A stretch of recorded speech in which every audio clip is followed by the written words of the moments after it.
Hi hello welcome back to AGR family by Lora ഓർഗാനിക്കിൻ്റെ പുതിയൊരു വീഡിയോയിലേക്ക് സ്വാഗതം.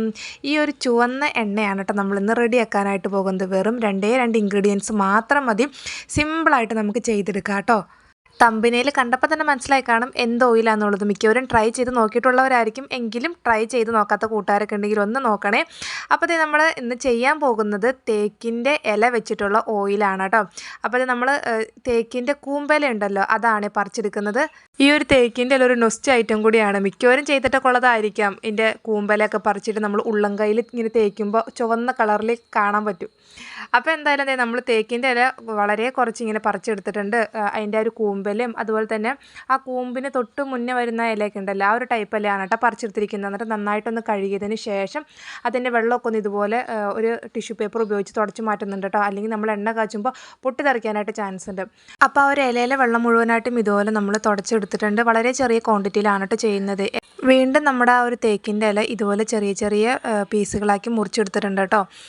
മിക്കവരുടെയും വീട്ടിൽ ചെയ്ത് വെക്കേണ്ട ഒരു ഓയിൽ കൂടിയാണ് കേട്ടോ ഇത്. അപ്പോൾ എന്താണെന്ന് കാരണം എന്നൊക്കെ പതിയെ നമ്മൾ പറയാം. പിന്നെ അടുത്തതായിട്ട് നമ്മൾ വെളിച്ചെണ്ണ എടുത്തിട്ടുണ്ട്. ഈ ഒരു വെളിച്ചെണ്ണ വെച്ചാണ് കേട്ടോ ചെയ്യാനായിട്ട് പോകുന്നത്. ഇത് ഞാനിപ്പോൾ ഇൻഡാലിയത്തിൻ്റെ ചട്ടിയാണ് എടുത്തിരിക്കുന്നത്. നമുക്കിപ്പോൾ ഈ ഇരുമ്പ് ചട്ടിയോ അല്ലെങ്കിൽ ഉരുളിയിലൊക്കെ ചെയ്യാവുന്നതാണ് കേട്ടോ. അങ്ങനത്തെ നമ്മൾ സ്റ്റൗ കത്തിച്ച് അടുപ്പിൽ വെച്ചിട്ടുണ്ട്. എണ്ണ ഒന്ന് ചൂടാവാനായിട്ട് വെക്കുന്നുണ്ട്. ഏകദേശം ഒരു മീഡിയം ഫ്ലെയിമിലാണ് വെച്ചിരിക്കുന്നത്. എണ്ണ ഒന്ന് ചൂടായതിന് ശേഷം ഫ്ലെയിം കുറച്ചിട്ട് നമ്മുടെ ഒരു തേക്കിൻ്റെ ഇല ഉണ്ടല്ലോ അതും കൂടെ കൂടിയിട്ട് ഇട്ട് കൊടുക്കുകയാണ്. ഓൾറെഡി തേക്കിൻ്റെ ഇലയ്ക്ക് നല്ലൊരു ചുവപ്പ് നിറമാണ്. നമ്മൾ ആ ഒരു എണ്ണയിലോട്ട് ഇടുമ്പോൾ തന്നെ അതിൻ്റെ കളർ നോക്കിക്കുക, എണ്ണയുടെ നല്ലൊരു ചുവന്ന കളറിലോട്ട് നമ്മുടെ എണ്ണ ആയി വരുന്നുണ്ട് കേട്ടോ. മുഴുവനായിട്ടും വരെ നമ്മൾ ഇട്ട് കൊടുത്തിട്ടുണ്ട്. എന്നിട്ട് നമ്മൾ ലോ ഫ്ലെയിമിൽ വെച്ചിട്ടൊന്ന് ഇളക്കി കൊടുക്കേണ്ടതായിട്ടുണ്ട് കേട്ടോ. അതേ നല്ല കളറിലോട്ട് നമ്മുടെ ഒരു എണ്ണ ഇപ്പം തന്നെ വന്നിട്ടുണ്ട് കേട്ടോ. ഇനി ആ ഒരു ഇലയൊക്കൊന്ന് മുരിഞ്ഞ് വരാനായിട്ട് കുറച്ച് ടൈം നമുക്ക് വെയിറ്റ് ചെയ്യാം. മിക്കവരും ചെയ്ത് നോക്കിയിട്ടുള്ള ഒരു ഓയിൽ കൂടി ആയിരിക്കും കേട്ടോ ഇത്. അപ്പോൾ ട്രൈ ചെയ്ത് നോക്കാത്ത കൂട്ടുകാരൊക്കെ ഉണ്ടെങ്കിൽ തീർച്ചയായിട്ടും ട്രൈ ചെയ്ത് നോക്കണം. വളരെ സിമ്പിളായിട്ടുള്ള ഐറ്റംസ് മാത്രമല്ലേ വരുന്നത്. ഈ ഒരു ഓയിൽ നമുക്ക് ഹെയറിനും അതുപോലെ തന്നെ സ്കിന്നിനും യൂസ് ആക്കാൻ പറ്റുന്നതാണ് കേട്ടോ. ഈ ഒരു തേക്കിൻ്റെ ഓയിൽ പൊള്ളലേറ്റ പാടുകളും അതുപോലെ തന്നെ മുറിവുകൾ മൂലം ഉണ്ടാകുന്ന പാടുകളൊക്കെ ഉണ്ടല്ലോ, അതൊക്കെ മാറ്റാനായിട്ട് നല്ലതാണ് ഈ ഒരു ഓയിൽ പറ്റുന്നത്. എൻ്റെ കൈ പൊള്ളിയേക്കണതാണ് ഇത്. കൂടുതലായിട്ട് നമ്മളിങ്ങനെ അടുപ്പിൻ്റെ സൈഡൊക്കെ തുടയ്ക്കുമല്ലോ, അന്നേരമാണ് കേട്ടോ പൊള്ളണത്. അപ്പോൾ ഇങ്ങനെ പൊള്ളി കഴിഞ്ഞിട്ടുണ്ടാകുന്ന ഈ പാടുകളൊക്കെ ഉണ്ടല്ലോ, ഇതൊക്കെ മാറ്റാനായിട്ട് നമുക്കൊരു ഓയിൽ യൂസ് ആക്കാവുന്നതാണ്. അതുപോലെ തന്നെ അലർജി, ചൊറിച്ചിൽ, ഈ കുഞ്ഞുങ്ങൾക്കൊക്കെ വരുന്ന കരപ്പൻ, അതിനൊക്കെ നല്ലതാണ്. ചിക്കൻ പോക്സ് വന്നതിൻ്റെ പാടുകളൊക്കെ മാറാനായിട്ടും ഈ ഒരു ഓയിൽ നമുക്ക് ഉപയോഗിക്കാവുന്നതാണ് കേട്ടോ. അതുപോലെ തന്നെ വളം കടിക്കൊക്കെ ഇപ്പോൾ മഴക്കാലം ആവുന്ന ടൈമിലൊക്കെ കാലിൻ്റെ ആ സൈഡ് ഭാഗത്തൊക്കെ വളം കടിക്കുമല്ലോ, അതിനൊക്കെ നമുക്ക് അപ്ലൈ ചെയ്യാവുന്നതാണ് കേട്ടോ ഈ ഒരു ഓയിൽ.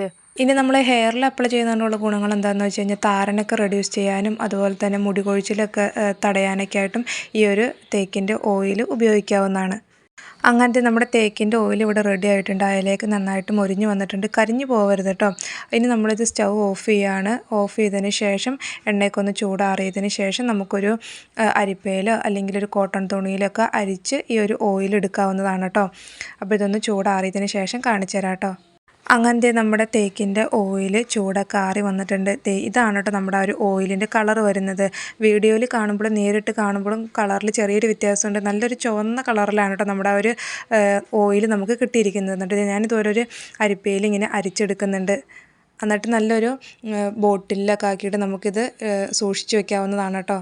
പിന്നെ ഒരു കാര്യം പറയാനുള്ളത്, നമ്മൾ നേരിട്ട് പൊള്ളലേറ്റ ഉടൻ തന്നെ ഒരു എണ്ണ പുരട്ടരുത് കേട്ടോ. പൊള്ളലൊക്കെ ഉണങ്ങിയതിന് ശേഷം ഉണ്ടാകുന്ന പാടുകളുണ്ടല്ലോ, അതൊക്കെ മാറ്റാനായിട്ട് നമുക്കൊരു എണ്ണ പുരട്ടാവുന്നതാണ് കേട്ടോ. അപ്പോൾ ഇതാണ് നമ്മുടെ ആ ഒരു തേക്കിൻ്റെ ഓയിൽ വരുന്നത്. തേക്കിൻ്റെ ഇലയൊക്കെ കിട്ടാനുണ്ടെങ്കിൽ നമുക്ക് ഇതുപോലൊരു ഓയിലൊക്കെ ഉണ്ടാക്കി വെക്കാവുന്നതാണ് കേട്ടോ. മിക്ക വീടുകളിലും ആവശ്യമായിട്ട് വരുന്നൊരു ഓയിലാണ് കേട്ടോ. അപ്പോൾ ഈ ഒരു തേക്കിൻ്റെ ഓയിൽ ട്രൈ ചെയ്ത് നോക്കാൻ താല്പര്യമുള്ള കൂട്ടുകാരൊക്കെ തീർച്ചയായിട്ടും ട്രൈ ചെയ്ത് നോക്കുക. ഇനി ഉപയോഗിച്ച് നോക്കിയിട്ടുള്ള കൂട്ടുകാരൊക്കെ ഉണ്ടെങ്കിൽ ജസ്റ്റ് അതുകൂടി ഒന്ന് കമൻറ്റ് ചെയ്യണം കേട്ടോ. ഈ ഒരു ഓയിൽ നല്ലതാണോ, അല്ലെങ്കിൽ നിങ്ങളത് ഉപയോഗിച്ച് നോക്കിയിട്ട് പാടുകൾ മാറിയോന്നൊക്കെ. പിന്നെ അതുപോലെ തന്നെ നമ്മൾ എന്തൊരു പ്രൊഡക്റ്റ് ഉപയോഗിക്കുന്നതിന് മുന്നേ ആയിട്ട് പാച്ച് ടെസ്റ്റ് ഒക്കെ ചെയ്ത് നോക്കിയിട്ട് വേണം കേട്ടോ ഉപയോഗിക്കാൻ. അപ്പോൾ എന്തായാലും ഇത്രയൊക്കെയുള്ളൂ. നമ്മുടെ ഒരു കുഞ്ഞു വീഡിയോ ഇഷ്ടപ്പെട്ട് കഴിഞ്ഞെങ്കിൽ ഇനിയും സബ്സ്ക്രൈബ് ചെയ്ത് കാണുന്ന കൂട്ടുകാരൊക്കെ ഉണ്ടെങ്കിൽ വീഡിയോ ഇഷ്ടപ്പെട്ട് കഴിഞ്ഞെങ്കിൽ ഒന്ന് സബ്സ്ക്രൈബ് ചെയ്ത് സപ്പോർട്ട് ചെയ്യണം. കൂടാതെ തന്നെ ലൈക്കും അതുപോലെ തന്നെ ഹൈപ്പും കൂടെ ചെയ്യണം കേട്ടോ. അപ്പോൾ എന്തായാലും പുതിയൊരു വീഡിയോ ആയിട്ട് വീണ്ടും കാണാം. Okay, by.